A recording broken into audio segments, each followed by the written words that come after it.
So I'm going to show you how to turn off your OnePlus 15 without buttons. So if, for instance, the buttons are not working, because normally you turn off this phone using that. So if you want to turn off without using buttons, then you need to use the accessibility menu.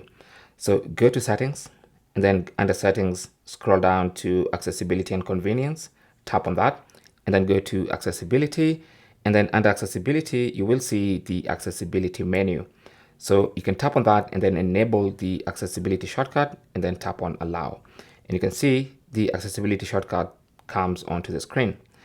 So now you always have this accessibility shortcut on your screen.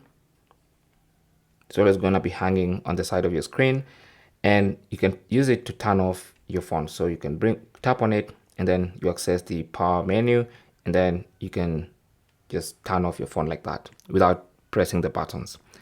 Thanks for watching, and good luck.